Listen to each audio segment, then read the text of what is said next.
You knew he was a demon and you let him in. Are you being haunted by an annoying ghost? Did a demon steal your memories? In that case, you better give a call to the Dead Boy Detective Agency. Edwin and Charles are respectively the brains and the muscle of the detective agency. They have an age gap of several decades and only met after their deaths. The deaths of the two boys were not thoroughly investigated to prevent such situations from recurring. Edwin and Charles established the Ghost Detective Agency. Together, they solve supernatural cases in the human world. One day, they received a client's request to investigate a haunted museum. The museum was hosting an exhibition. There was a post-war spirit named Leo, trapped by the pain of war and unwilling to leave the mortal realm. Their task was to capture and send it back to hell. Charles forgot the props in the office. Just then, Leo jumped out of the building. The two hurriedly escaped. They tried to return to the office through a mirror. As a result, due to lack of concentration, they were transported to the wrong location.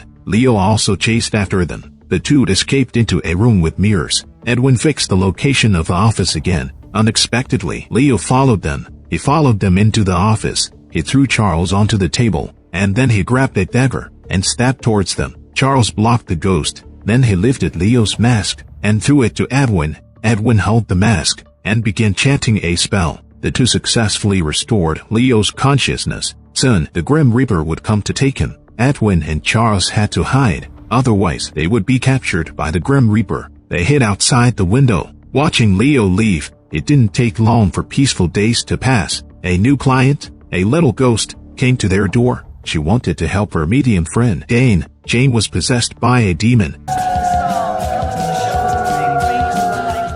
After Edwin and Charles devised a plan, they disguised themselves as passersby and boarded the subway that Jane often took. After everyone else got off the train, they immediately took action. Now, Edwin! Throw the ruin! We need to trap the demon!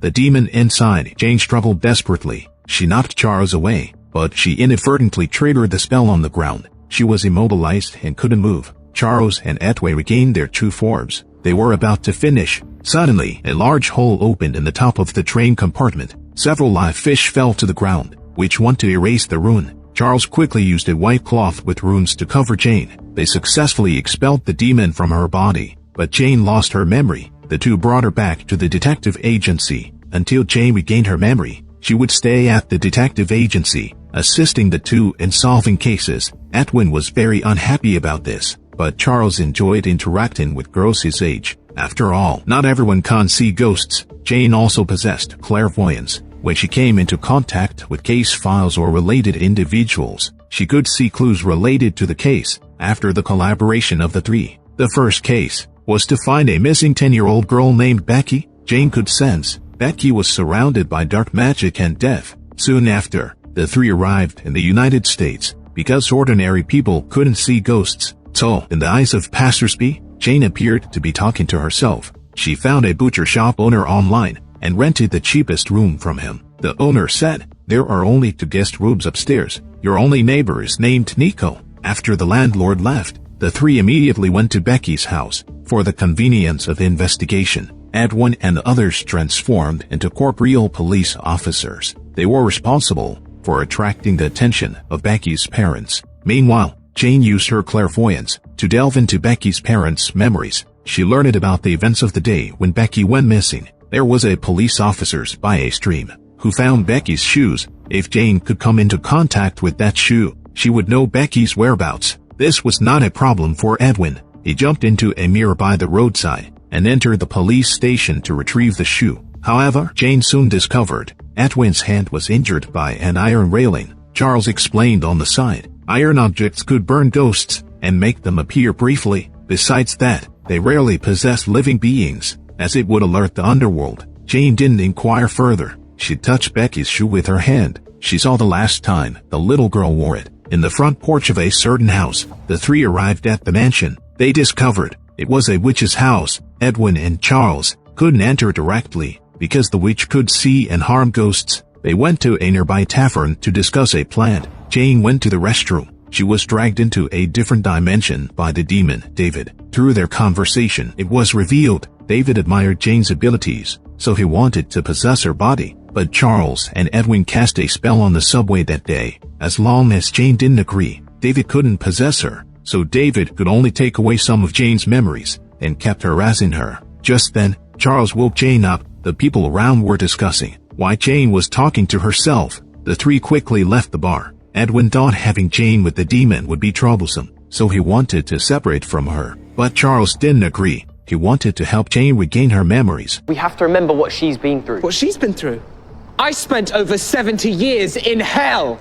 The time goes back to London in 1916. Edwin was attending a boarding school at that time. He was bullied due to his quiet nature. Some bad kids found a book of dark magic. They, in order to have fun, actually captured Edwin. Following the instructions in the book, they offered him as a sacrifice to a demon. Edwin died as a result and was trapped in hell for 70 years. It was only after he met Charles that he escaped from his miserable life. That's why Edwin didn't want Jane to interface in their friendship. Now, Edwin decided to search for Becky on his own. He used a binding spell to capture a nearby stray cat to gather information about the witch. Meanwhile, Charles didn't give up hope. He caught up with Jane to plead on Edwin's behalf. Eventually, they reconciled, and Jane took this opportunity to explain her connection with David. In London 3 months ago, Jane fell in love with David. At that time, she didn't know he was a demon. By the time Jane realized it, she was already so infatuated with David that she wished to be possessed by him. Now, the three of them decided to temporarily set aside David's matters and rescue Becky, who was taken by the witch. They learned it from the cat's mouth. The witch was obsessed with eternal youth. Every few years, she would kidnap girls and lock them in her cabinet, stealing their life force. Jane, to distract the witch, sent her a package with an unknown address. After the witch received a notification from the post office, she went out to handle the matter. Meanwhile, Charles and Edwin entered the house to rescue the girl. They opened the locked cabinet, only to find it empty. Edwin suspected the nearby cup. He put it, revealing a hidden door. Edwin was about to enter and take a look, but he was suddenly sucked into the dark doorway. The place was filled with children's bones and clothes. Edwin dug out Becky. Fortunately, the girl was still alive, yet this magical space was 1 floor high. Edwin tried to find a way to get her out. Charles dropped down a rope, along with his bottomless backpack. He instructed Edwin to put Becky inside the backpack, and then climb up using the rope. On the other side, Jane's watch malfunctioned, and suddenly the witch appeared. She used a pipe to hypnotize Jane. In a critical moment, Charles and Edwin arrived.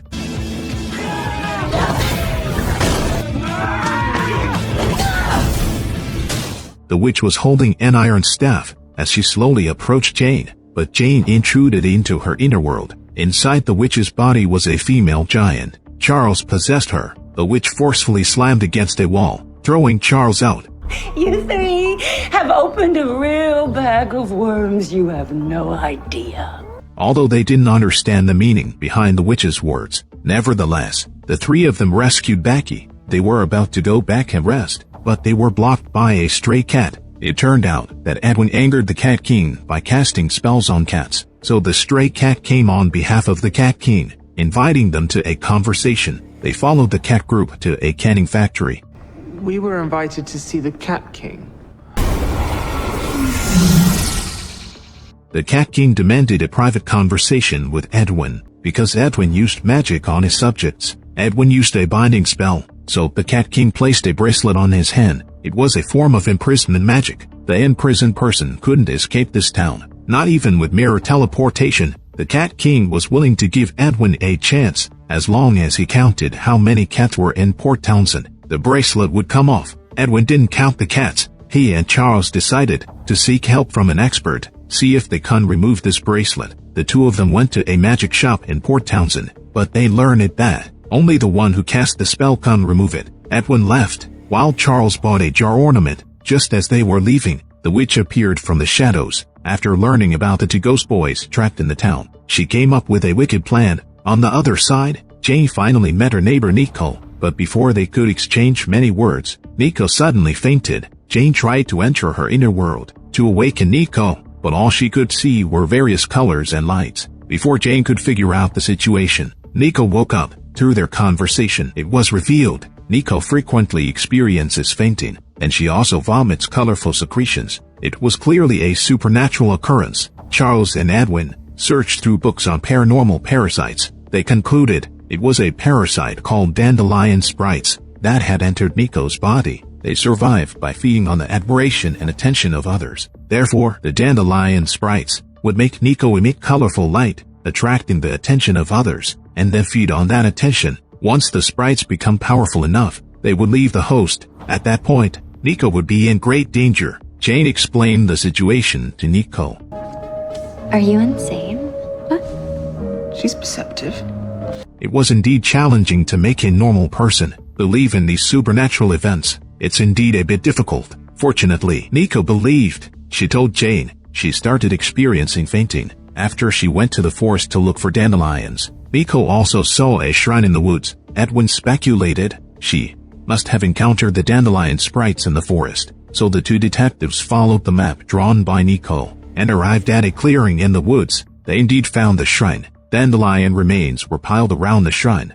It seems they explode out, killing the host and spreading to the next. The shrine had carvings, seemingly composed of mysterious symbols and some form of writing, forming a crude composition. Edwin used the dictionary lens to help decipher the meaning of the stone carvings. Only this shrine's magical container can subdue the sprites. Indeed, there was a ceramic bottle below the shrine. The moment Charles picked it up, the surrounding corpses came back to life.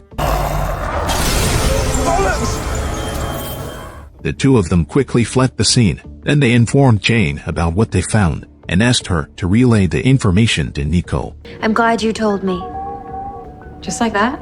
Well, I'm very open-minded and also very concerned about bursting open. Charles saw that Nico was willing to receive treatment. He took out the jar he bought at the magic shop, replacing the shattered ceramic bottle. He put the offerings from the ceramic bottle into the jar. Then he asked Jane to lure out the dandelion sprites. The moment the two sprites appeared, Charles immediately covered them with the jar. After Nico regained consciousness, her hair turned white, and she gained the ability to see ghosts. Just then, the ghost postman appeared. He brought a pile of case requests. He explained, the news of the detective agency coming to town had spread. Ghosts were lining up everywhere seeking help. What is going on exactly? In the witch's room? It was the information she released. Nevertheless, the witch's revenge plan had just begun. She caught the pet raven Monty and cast a spell on him, transforming him into a human boy. Meanwhile, the underworld detected the phenomenon of possession. They found information about Edwin and Charles. They were about to start capturing the two. Edwin and Charles were completely unaware of the imminent danger. They began taking on various ghost clients' requests. Yet the whole morning passed without any valuable cases. Just then, a woman named Susan arrived. In 1994, her brother-in-law suddenly went insane, killing Susan's sister and two nieces, and then took his own life. Although the culprit had been captured, strange phenomena still occurred in the house where they were killed. Susan was about to report to the underworld. She could only leave in peace after ensuring her family had found peace. This case sparked everyone's interest. They decided to split up. Charles and Jane went to investigate Susan's family and the condition of the house. Edwin followed Nico to the library to gather detailed information about the murder case from 30 years ago. Edwin disguised himself as Nico's aunt. They retrieved news reports about the Devlin murder case. Back in the 1990s, when people could still afford houses, the Devlin family lived in a two-story old house on Haywood Road. They were a model family, leading a happy life. One evening, the father of this family suddenly turned into a deranged killer. He used an axe to kill the mother and two daughters who were watching TV. There are rumors in town that Devlin went insane not because his wife had an affair, but because the newly opened Raid O cabin took away his electronics store's business. After Nico and the others finished going through the documents, they prepared to leave. They encountered the crow Monty. Monty didn't conceal the fact that he could see ghosts. He lied and claimed to have been in a car accident when he was young. After waking up from a coma, he gained the ability to see ghosts. Edwin didn't doubt this explanation, as people who had near-death experiences were likely to see ghosts. Nico, who returned from the gates of the afterlife, was the best example. Nico noticed that Monty was interested in Edwin, so she took the initiative to exchange addresses, hoping that the two of them could become friends. While the investigation was ongoing, personnel from the Hell's Lost and Found office were applying for permission to travel to the human world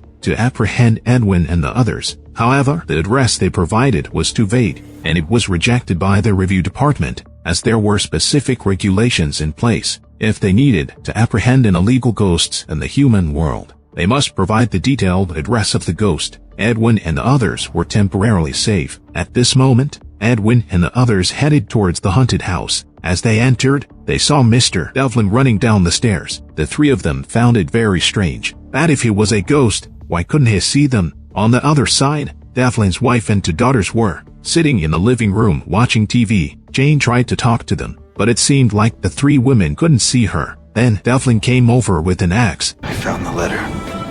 You think you can leave me for Hudson? He swung the axe at them, killing both daughters. Before Edwin and the others could react, the bloodstains and bodies on the floor instantly restored. Devlin acted as if nothing had happened and walked down the stairs again. The Fleecode slaughter repeated once more. It was then that Edwin realized the souls of the three victims were trapped in a loop, and since 1994, they had been reliving this massacre every night. This phenomenon is known as the stone tape theory, which suggests that if the emotional trauma from death is intense enough, it leaves a psychic imprint in the space at that time, causing the soul to be trapped in a loop, unable to make any changes, and the individuals may not even be aware that they are dead. For the past 30 years, these women have been forced to experience the most painful moments of their lives. In theory, such cases have a triggering factor, and once found and resolved, the loop can be broken. The three of them recalled the letter mentioned by Devlin. The letter must have been the catalyst for his madness. The three of them immediately began searching for the letter. Edwin soon made a discovery, but he realized that the letter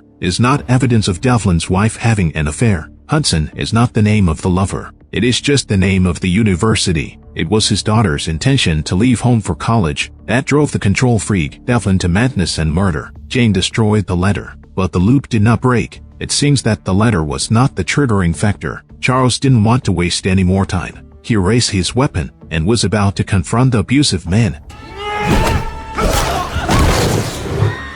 The lights above went out, and at the same time, the cycle of murder started again. Charles was unexpectedly pulled into it. It turns out he had suffered similar torment in the past. Charles and his mother were also victims of their father's abuse, so he had intense emotional reactions to the trauma, leaving an imprint in the loop. Jane and Edwin were very anxious, but couldn't come up with a solution. The music from upstairs was disturbing and unsettling them. Edwin suddenly remembered that they hadn't seen a record player or a stereo system in the room. So where was the music coming from? After searching the room, they found a secret surveillance room. Devlin was secretly monitoring his own family. Edwin and Jane planned to destroy the murder footage on the videotape because that video was likely the triggering factor. Unexpectedly, a painful ghost suddenly appeared. They survived by feeding on negative emotions. It was definitely the pain within the loop that attracted it. Edwin urged Jane to think of happy things quickly. Unexpectedly, David suddenly pulled her into an illusion. Fortunately, Jane remained strong-willed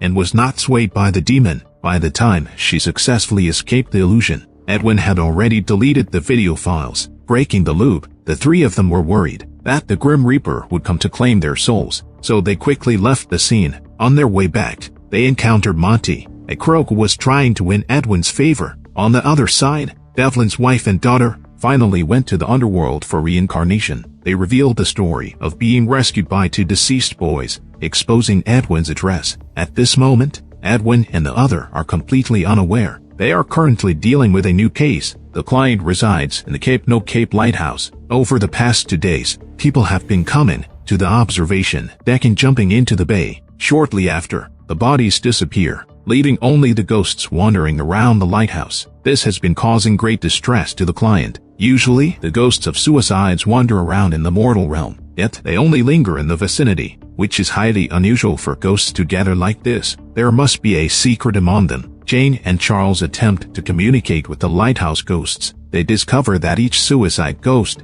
was lured by the voice of their loved ones before jumping off the lighthouse. On the other side, Nico learns from the gift shop owner that the town is going to hold a kite festival. Tomorrow, hundreds of people will gather at the cliffside. They must solve the case quickly to prevent more people from falling to their deaths. In addition to that, Nico notices a painting displayed in the gift shop. The shop owner introduces the person in the painting as Lilith. She is the legendary blood sorceress. Unfortunately, Jane is not present. If she could see this painting, she would definitely recognize Lilith, who is the female giant dwelling within the witch's heart. In addition to Lilith's portrait, there are also mermaids luring men into the water, and washerwomen from local legends. The washerwoman can't answer any questions. The painting also has a riddle written on it. Light passes through the prism. The blood-red door is only for those in need. If you believe the stories, it's a way to find her. Shortly after, the four of them gather to exchange information. Jane suddenly hears her mother's voice. She walks towards the cliff.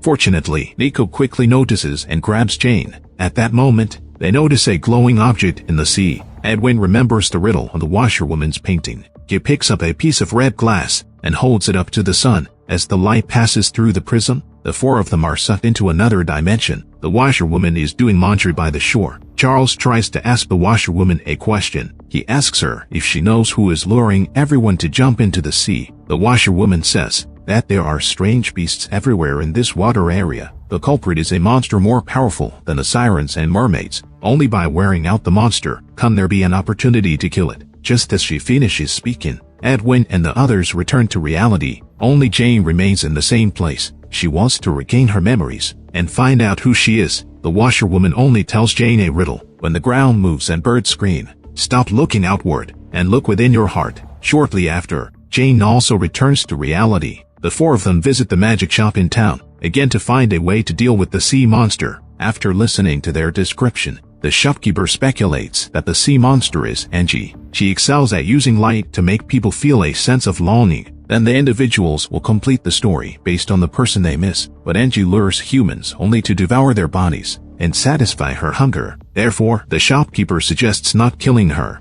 and finding a way to make Angie return to the deep sea and sleep. How to make her fall asleep quickly. Charles finds a signaling device. Sailors use this thing to appease marine creatures, but Angie is incredibly large, so they must get the signaling device as close to her as possible. Only then will the soothing signal take effect. The three of them return to the butcher shop. They plan to make bait using pork. They aim to entice Angie to swallow the signaling device. Suddenly, the boss tells Jane that someone from her hometown is here to see her. The visitor turns out to be Danny from the Lost and Found Department of Hell. Edwin asks, "You're not the Grim Reaper, so why are you pursuing us?" I run the Afterlife's Lost and Found department, placing errant dead children where they're meant to be. Danny goes after Charles first. She doesn't understand why this child has any attachment to the mortal world. Charles was abused by his father from a young age. He was also pushed into the water by his peers. He eventually died from hypothermia and internal bleeding.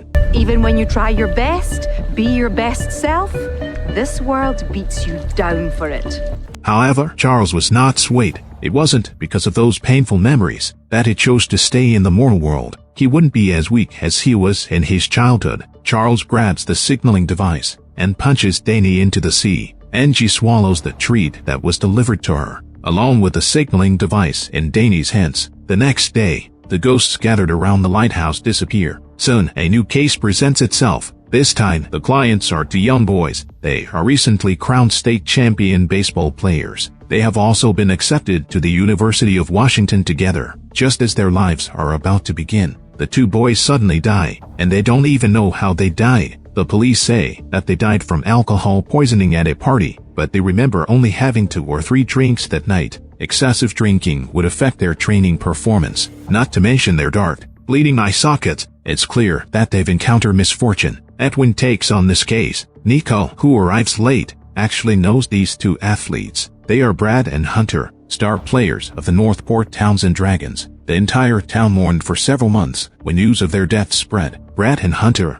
accompanied by members of the detective agency, arrive at their death scene. That night, after winning a game, they gathered here with a few girls to drink and celebrate. They don't remember what happened afterward. Their last memory was seeing a dying tree covered in ice. In order to gather more details, Edwin and Charles disguise themselves as journalists and accompany Jane to the school to interview students. Unfortunately, after asking around, they didn't get any leads. Jane finds it strange that no one speaks ill of the two deceased individuals. Just then, the baseball team's mascot appears. He tells the three of them to find Richie in the yearbook room if they want to know the truth. You never saw me. Jane and the others arrive at the yearbook room. She initially wanted to directly peer into Richie's inner world. As a result, it was filled with disturbing images. Jane goes to interview Richie. Through their conversation, it becomes clear that Brett and Hunter's phones were not found. Moreover, they had a very poor attitude towards girls, but Richie is unwilling to reveal too many details. Edwin and Charles help Jane reveal her true form, which almost scares Richie to death. Richie confesses Brad had an ex-girlfriend named Shelby. No one knows what happened between them. However, after their breakup, Shelby's temperament drastically changed. She started stalking Brad. She even threatened both Brad and Hunter. Shortly after, the two players actually died, and within less than a month, Shelby also died by suicide. This couldn't be a coincidence. Edwin plans to summon Shelby's spirit because spirits of suicides are usually sensitive. Charles and Jane temporarily step aside. Edwin shakes a silver bell 3 times, then he taps the grave marker. Shelby's spirit indeed appears. Brad and Hunter also appear. Shelby goes mad and immediately drives them away. Soon, the 3 individuals' grievances come to the surface. Shelby was a track and field athlete in her life. She was training for the Olympics. Brad and Hunter couldn't stand her hard work and ambition. They actually drugged Shelby. This caused her to fail a drug test. As a result, she lost her scholarship. That's why Shelby chose to end her life. She had no connection to the deaths of the 2 individuals. Just when the case reached a deadlock, Brad's current girlfriend, Marlene, called. She suspected Richie was the killer. It was Brad who got Richie addicted to drugs. Furthermore, Richie was present at the party when the incidents occurred. Edwin noticed Marlene's anxiety, so he had Jane distract her. He and Charles entered Marlene's room to search. Looking out from the bedroom window, they could see a large tree. The spots on the tree resembled eyes. It perfectly matched Brad's previous description. This was indeed the scene of the first incident. Next, they found a locked box behind the cabinet. Charles smashed the lock open. They discovered Brad and Hunter's phones inside. It seems Marlene is the killer. Charles and Edwin go downstairs. They stop Jane from drinking the beverage Marlene offered. Drink it. You have to drink the drink, okay? Just drink it! Marlene realizes she has been exposed. She confesses to her actions. It turns out Brad secretly took nude photos of Marlene. He even shared them with Hunter. Marlene was furious when she found out. She spiked their beers. Her initial intention was to delete the photos, but Brad and Hunter ended up dead. Marlene reached out to Richie, who was being bullied. They dragged the bodies to the forest party. They created the illusion that Brad died from alcohol abuse. Jane went to the school to investigate today. This caught Marlene's attention. That's why she invited Jane over. She planned to kill Jane to silence her. Now that the truth is exposed, Marlene chooses to turn herself into the police. But Jane feels very sad because Brad and Hunter's death were not regrettable. Now their mission is accomplished. It's time to go to hell. Suddenly, the earth shakes violently. The underground monster comes to collect lost souls. Shortly after, David comes running to pester Jane. Jane doesn't want him to invade her mind anymore, so she seeks help from the magic shop owner. The shop owner explains, the reason you can't resist David's invasion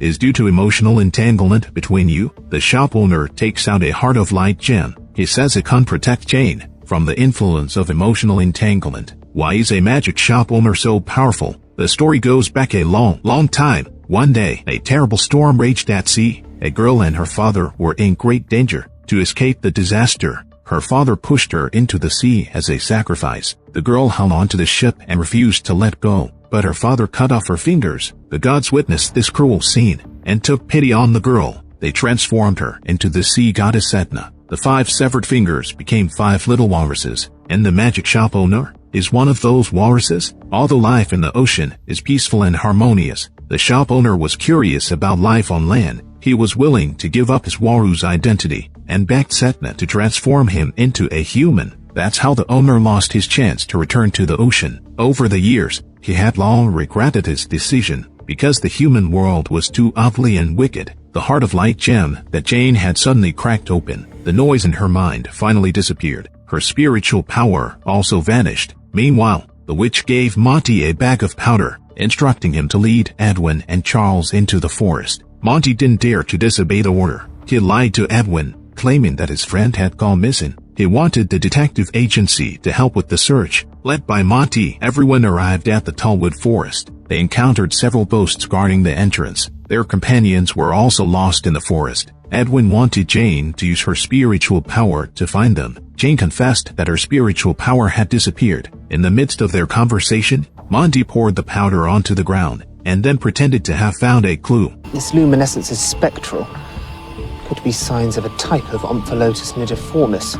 These powders are derived from ghost fungi. They are highly toxic to ghosts. The group decided to follow the powders to find the center of the fungal colony. Just as they ventured not far, they witnessed a spore cluster devouring an animal ghost. Charles used a mirror to return to his office in London. He searched the shelves and found a compilation of supernatural phenomena. They found information about the properties of the ghost fungi in the book. They then concocted a potion that countered its effects. However, the growth rate and scale of the ghost fungi far exceeded their expectations. A small amount of potion was not enough to eradicate it completely. Edwin and Charles continued searching through the illustrated volumes. They discovered that the fungi originated from a different dimension underground. Someone had brought it to the tallwood forest. The ghost fungi relied on feeding on ghost souls to survive. If let it continue to spread, the town's ghosts would be in jeopardy. The four of them decided to split into two teams. They would search separately for the source of the ghost fungi.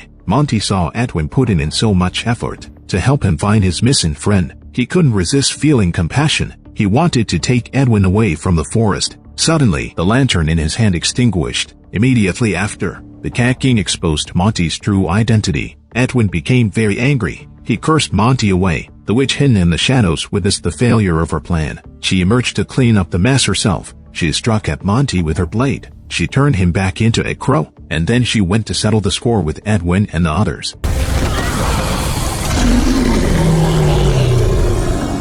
The witch appeared with a massive ghost fungus creature called Toothface. The monster spewed out vines from its mouth. It entangled Edwin and Charles. Just then, a bird flew by. Jane remembered the riddle from the washerwoman. When the bird screams, "Look inward," she tried to delve into her own consciousness. She saw the previous generations of her family with spiritual powers. With their assistance, Jane regained her powers.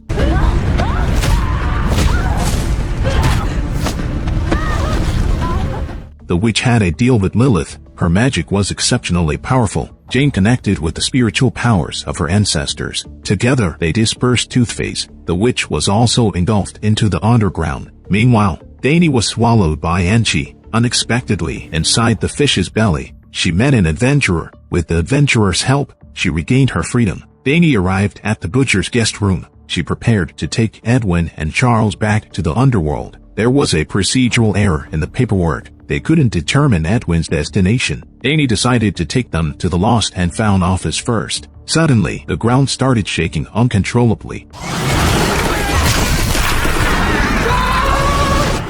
Edwin was taken away by a demon from hell. On the other side, the witch crawled out from underground. She scolded the Cat King, and from him she learned that Edwin had spent decades in hell. Souls like his, tormented and suffering, could enhance the witch's magic. She couldn't let Edwin go. On Charles's side, Edwin was dragged into hell. It was Danny's responsibility to rescue him. While the underworld was too terrifying, she only agreed to help Charles open a portal to hell. Whether Charles could safely rescue his companion depended entirely on their luck. Fortunately, Charles had Edwin's notes. They contained detailed information about the structure of hell. At this moment, he passed through a place resembling a hotel reception. He entered a dollhouse. On the other side, Edwin was actually in a library. He stumbled upon Simon, who had caused his demise. The other party had been trapped here, tearing books for a century.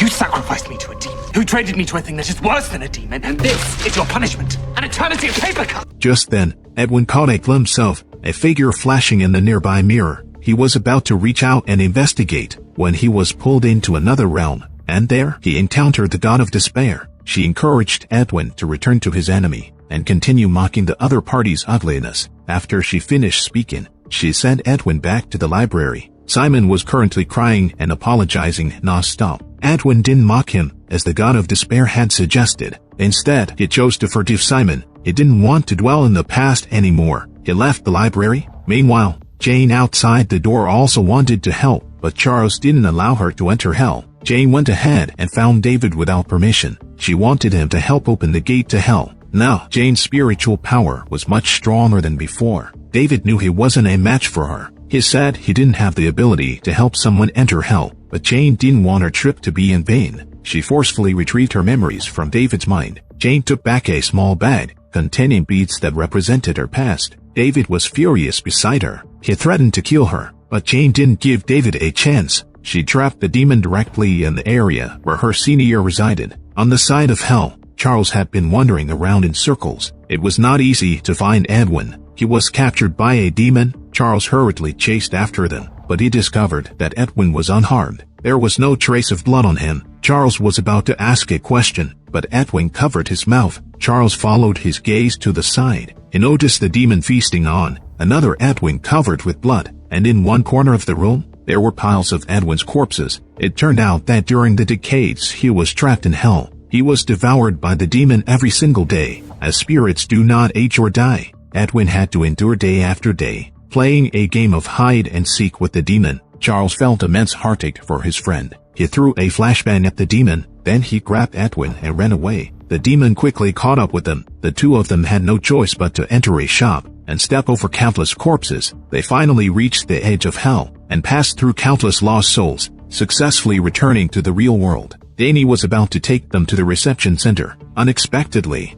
Nico looked through the manual of the underworld. She found a regulation that if a departed soul has visited another dimension, Danny must resubmit an additional form in order to bring the soul back from the mortal realm. Now that Edwin has just returned from hell, he has indeed visited another dimension. Danny once again resented her identity as a civil servant. She could only go back and fill out the form again for reapplication. Besides that, this journey to hell also helped Edwin remove the Cat King bracelet. They could finally return to London. Before setting off, Jane swallowed the retrieved memories. Unfortunately, what she saw was disappointing. It turned out that Jane had been using her spiritual power to bully those around her. She even casually stole and robbed. It was completely different from what Jane had imagined. She didn't have the courage now to swallow the remaining 3 beads. She decided to contact her parents first. After all, Jane had been missing for several weeks. The person on the phone asked Jane if it was about the credit card not being enough. This busy couple didn't even know their daughter was missing. In anger, Jane swallowed the memory beads. Yet the memories she saw were all terrible. She just wanted to return to London as soon as possible and clean up the mess she had left behind. Jane said goodbye to everyone and prepared to set off. Just as she walked out of the butcher shop, a loud explosion came from behind her. Immediately after, the witch emerged from the smoke. She also captured Edwin and Charles. Now Jane had to join forces with Nico to rescue their companions. They decided to seek help from the Cat King first. I may look incredibly powerful and alarmingly sexy, but I'm not really equipped to fight Esther. Jane explained, "We don't need you to intervene. We just want to understand the witch's situation." Through the Cat King's narration that follows, we can learn that the witch was among the first to arrive in Port Townsend, one of the pioneers who built the town. She was beautiful and hardworking, but she married a promiscuous husband. The witch unearthed an ancestral blasphemy spellbook, and with the help of the spells within, she got rid of her husband and his lover. As a result, the witch fell in love with the power of magic and became increasingly powerful. She even performed a ritual to beg Lilith for eternal life. But there was a slight mishap in the transaction. The witch obtained immortality, but couldn't retain her youth forever. That's why she fed the big snake in the cabinet with little girls.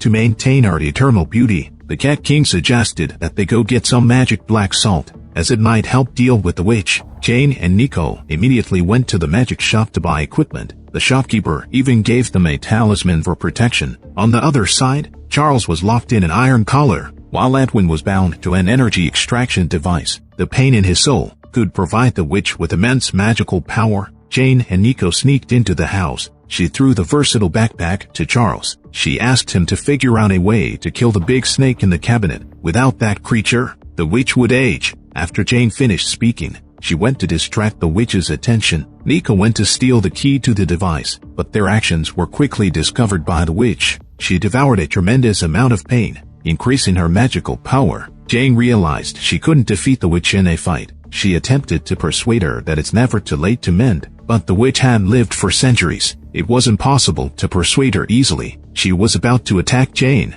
Suddenly, Nico rushed out and blocked the attack. Blood quickly spread from her chest. Jane hadn't reacted yet, and the witch grabbed her in midair. Fortunately, she had a quick idea. She entered the witch's inner world once again. Jane called out loudly to awaken Lilith. Jane informed Lilith about the witch's mutilation of the little girls. The goddess indeed intervened to save them, yet the witch refused to let go. She held a dagger to Jane's neck. On the other side, with Monty's help, Charles successfully freed himself from the iron restraints. He crawled into the cabinet to find the big snake. The serpent was incredibly powerful, and it could harm spirits with magic. Fortunately, Charles was quick in his movements.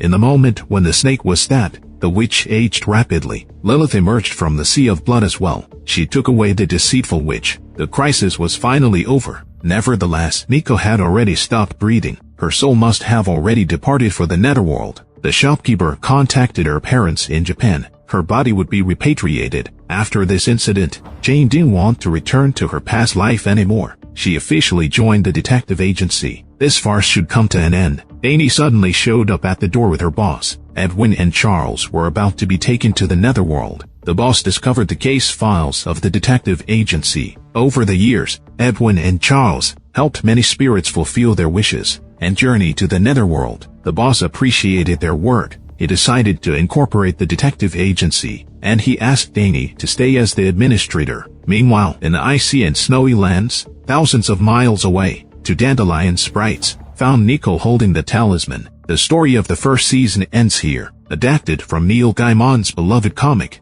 although the initial setup lacked attractiveness. Fortunately, as the plot developed, the cases became more and more interesting. The character development was intriguing. The chemistry among the four members was great. This made up for the shortcomings in the plot.